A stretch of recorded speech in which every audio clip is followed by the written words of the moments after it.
Today I'm going to start a watercolor mixing chart using Daniel Smith Buff Titanium mixed into 10 different Daniel Smith watercolor paints. I did this a couple weeks ago, mixed into Primatech colors, which are the colors that have extra granulation or special effects that happen as they dry. And a viewer named Kathy wondered what Buff Titanium would look like mixed into some of the basic colors instead of Primatech colors. So I'm going to do that today. I will link to the other color mixing video I did in the description below if you want to see that as well. Otherwise, let's get started. Hello, this week I am expanding on watercolor palettes. This was done a little while ago and I'll link to it down below in the description. Basically, I mixed Buff Titanium and quinacridone burnt orange into 10 of my favorite Daniel Smith colors. The top 8 are Primatech colors. They are genuine, which means that they're made with actual minerals, and so when they dry, there's granulation in them. It makes them really interesting and textural. The bottom 2 are duochrome colors, and that means that these 2 have a little bit of shimmer in them. And actually this genuine has some shimmer in this one. So these colors are really fun to work with. If you want to see me swatch these out, just check the link below. But this week, what I want to test out is from a viewer suggestion. I want to test out Buff Titanium with 10 like regular Daniel Smith colors. There's not genuines or duochromes in them. They're just their basic line of colors. Just to see, she wanted to see if it would make the regular colors look gouache-like as well. And so we're going to test that out today.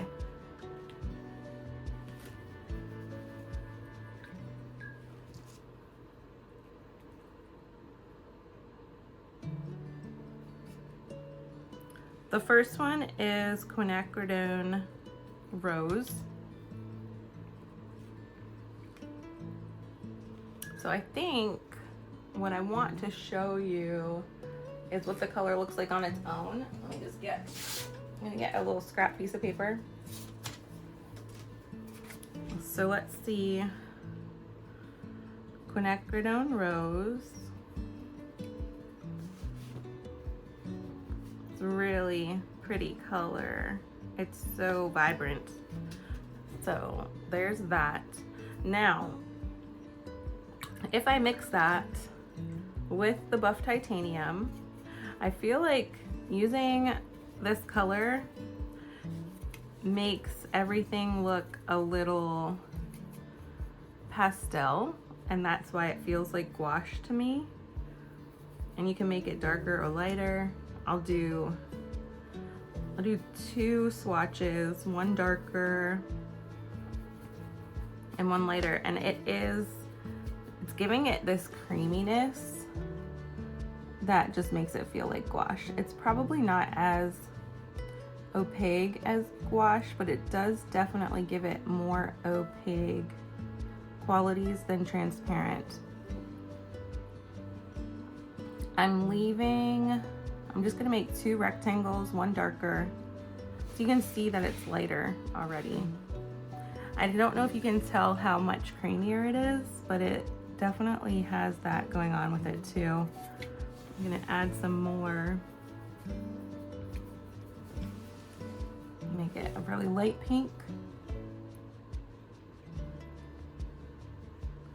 It's really pretty. So I love swatching colors. I could do this all day. It's really relaxing to me, and it has helped me learn so much about color. Because, color theory is a huge subject. It's a huge topic. It can get very scientific very quickly. And for just casual painting, you only need to know the basics because they help you. And just, I found that playing with color, now knowing some of the basics, which if you check out some of my other videos, you'll see I talk about complementary colors. That's a big one I like to talk about, and how they work together. But knowing the basics is great, but then playing with them helps it sink in. And so even just swatching can help you learn more about your paint colors. Like when I started painting, people would say, well, you know, go get cadmium red medium. I could not picture that in my head. I had no idea what kind of shade cadmium red medium was. And that's a basic primary color, but I didn't know what it looked like. And so it wasn't until I started playing with colors and swatching them out that I started to understand what the colors were. And now you can say, okay, go get cadmium red medium, and I can picture it in my head because I've been painting for years. So I just always want to reiterate to you that painting and creating with paint is just a one step at a time process. It takes time, and there's really not a way to bypass that. And so it's okay to be slow in your process or quick in your process, and slow or quick at different times. It's all okay. You'll notice I'm leaving space here because I have two other colors I'm gonna experiment with in the upcoming weeks. But today we're gonna focus on buff titanium. And look what I have, cad red medium. I forgot that I actually pulled that one. So we have cad red medium. You can see what it looks like. I'm gonna put that here.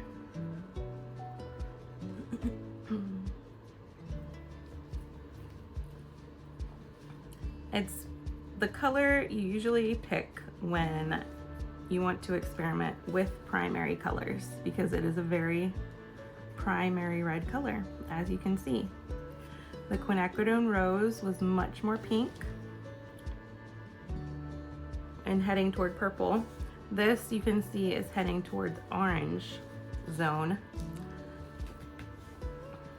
You can see that a lot when you're seeing them right next to each other. So let me do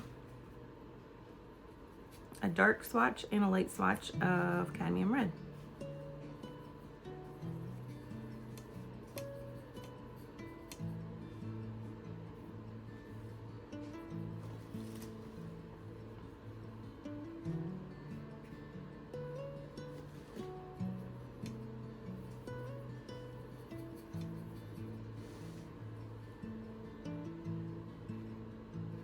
So that toned that color down a lot. It's really pretty, actually. I don't work a lot with the primary colors. I mean, I use them, but I always tone them down because the bright primary bold colors are not my style. So that's actually really gorgeous. I've never mixed it with buff titanium before, but I would definitely use that color. Let me make a lighter version.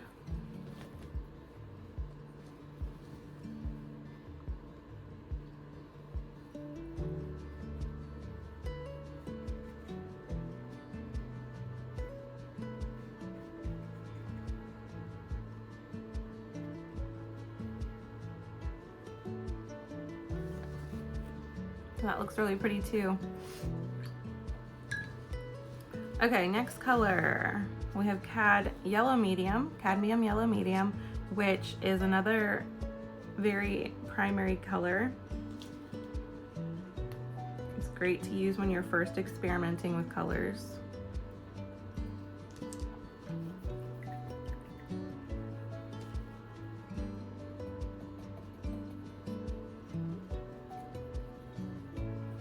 Here's how it looks on its own. You can see it's very bright next to that cadmium red. Now, if I add buff titanium to it,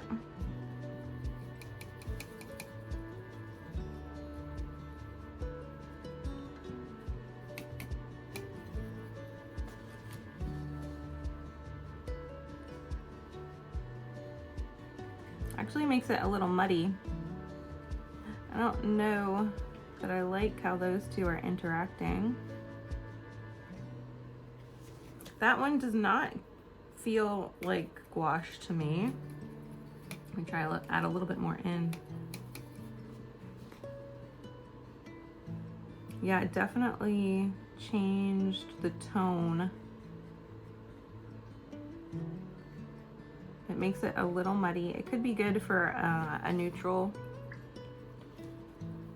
but I don't use muddy colors too often. Let's try and make it a little lighter. And this is why experimenting is so important. You can find out what you like and what you don't in a way that isn't going to stress you out because you're not making a painting.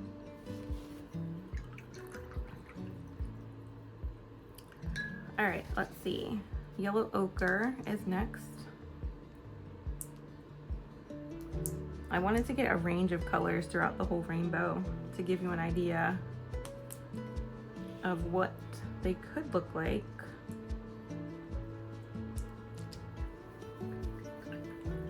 Yellow ochre is probably my favorite yellow. It's got a very earthy, muted tone. That's yellow ochre. All right, let's see how it looks with buff titanium. So this palette I'm using is just a dinky, like, I think it was a pack of 3 for $2. I just like to use it when I'm doing little color experiments like this, but it's kind of lightweight and so it moves all over the place.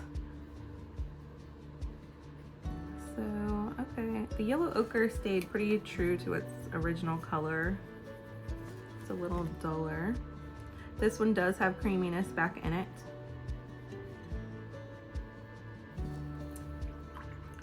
Let's make it lighter.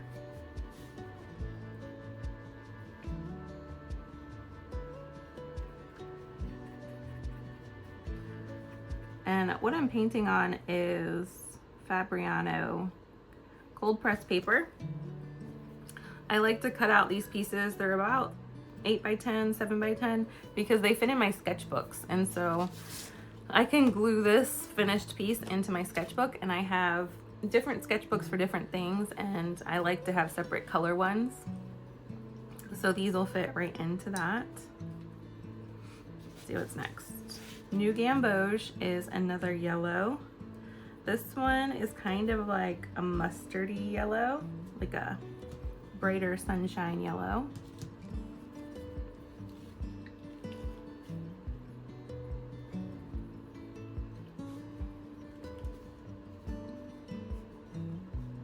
That's New Gamboge on its own.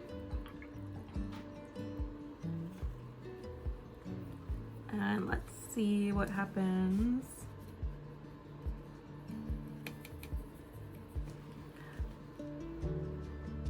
So that one got a little bit of a muted tint to it, just like the Cad Yellow Medium, but I like this one.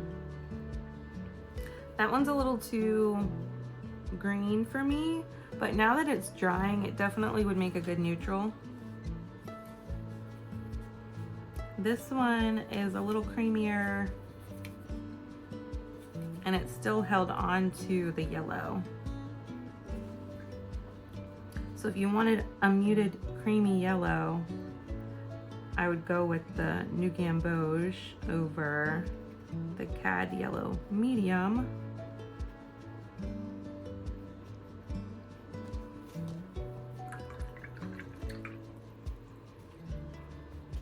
All right, back up to the top. We are going to try out Viridian Green.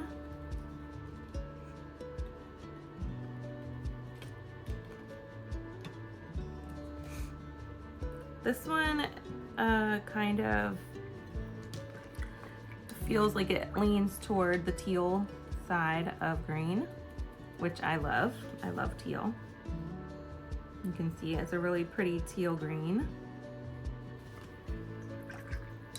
And I've actually never mixed any of these with buff titanium, so this is interesting to me.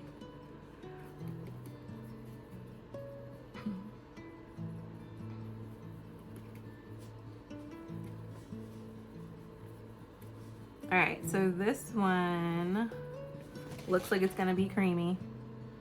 That is a gorgeous color. So adding the buff titanium into the Viridian is sending it toward a mint, like a dark mint. And it looks like it's granulating a bit. So I have to see as that dries if it's giving it some texture. Granulation basically just means texture. Let me try and make that a little lighter. That's definitely minty. That's really beautiful. Okay, I like that one a lot. This one is green gold. Green gold is like a yellow green. Very springy green. If it's spring where you are, it is where we are, and we are all ready for the warmth.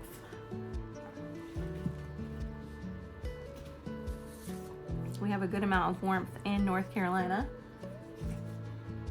but we are just ready for it to be warm and stay warm. All right, here's green gold. You can see very yellow green.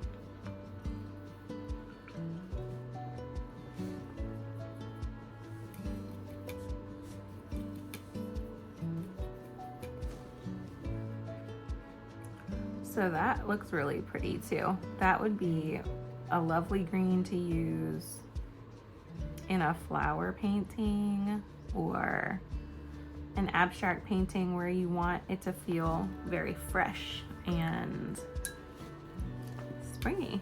It's a perfect spring green. Let me make it a bit lighter. And this one is also, it's creamy, creamier than some of the others.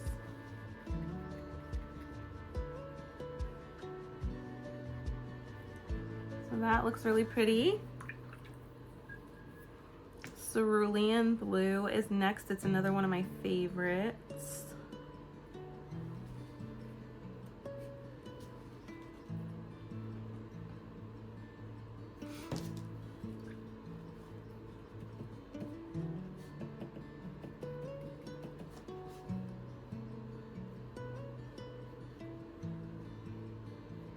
There's cerulean blue on its own.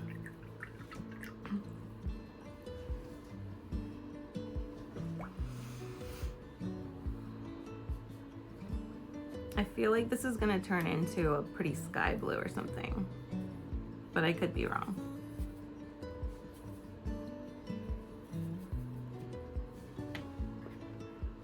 It's actually darker than I thought. It's almost like a stormy blue. I like it. This one did get creamy.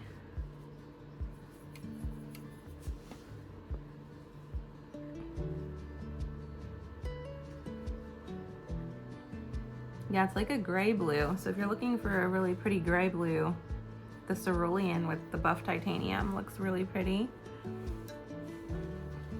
Make it lighter, too light.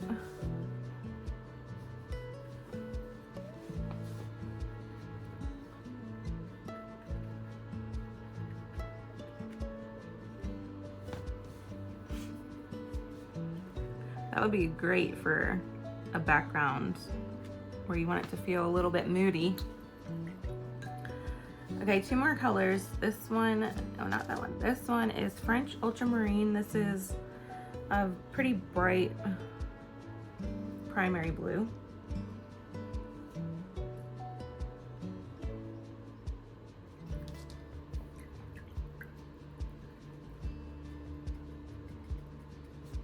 And I hope you can see too how little paint I need to get these colors.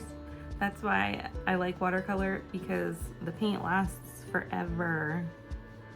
I've only had to buy a few new tubes of paint, and that's only because they're my favorite colors. So it's nice that they last so long. You can see how bright, bold primary that is. Except I put it on the wrong spot. Hold on. This is the primary. Let me mix some buff titanium into that. Another thing, watercolor is forgiving. You can mix it on the page. There we go. So that makes it a bit of a stormy blue too, which is very cool. You could use those two together and have them blending on the page to make a moody feel. I like that a lot. Let's make it a bit lighter. Not that one.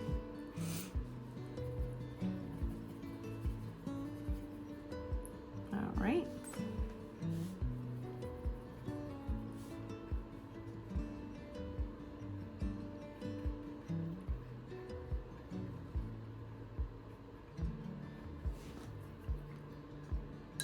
Oh, and you can see what's happening here. That was an accident. I splashed the ultramarine blue this way, and it's spreading into my cerulean blue mix. So let me see. I really want to be able to see that color, so let me see if I can dab some of it up. If you catch it early enough, you can dab the color that you don't want off your page. And let me get some of that back, because I want to compare these to the other two columns in the upcoming weeks. Okay, last one is Perylene Maroon. I wasn't sure if I should put it at the top of the red or the bottom of the blue, because this one is kind of in the middle. It has like a brownish purple, which is what maroon is, but you know, it could be red or purple. You can go either way there. So there it is on its own. Make sure you can see that.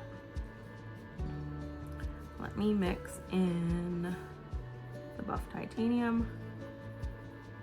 Let's see what happens. So that one held on to its color pretty well.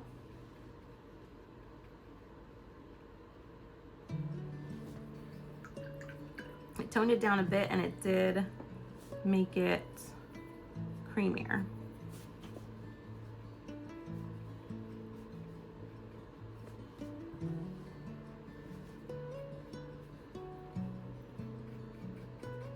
So anyway, this was just to give you an idea of what you can do if you don't want to buy all the gouache colors, but you like the colors you have. You can play around with buff titanium to see if it will give you the creaminess you're looking for.